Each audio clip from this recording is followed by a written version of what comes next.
In this series of videos, we're going to investigate linear inequations.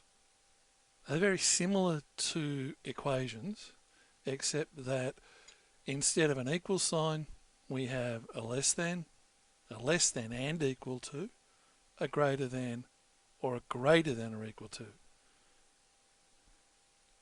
This first slide, or in activity, is going to let us play around with what they look like.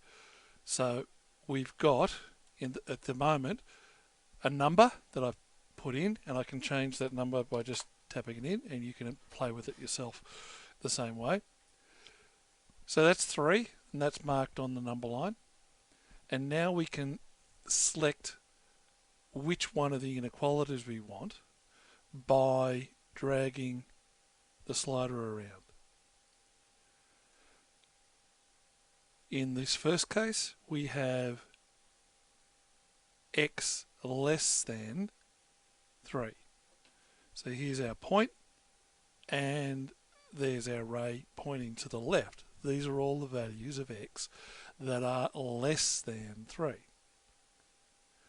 You'll notice as well that x less than 3 and 3 greater than x mean the same thing. What we're doing in defining the ray, so the red part, is showing the x values that make this true. When I change the inequality, I change the properties of the ray. So if I go from less than to less than equal to, I've changed something. If I go from less than equal to greater than, it's changed again. And if I change from greater than to greater than equal to, it's changed yet again.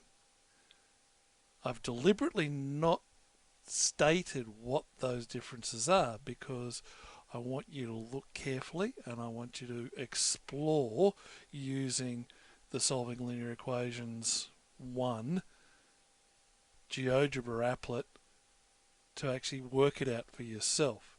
It's all about noticing what stays the same and what changes, which is very important when you're working with algebra.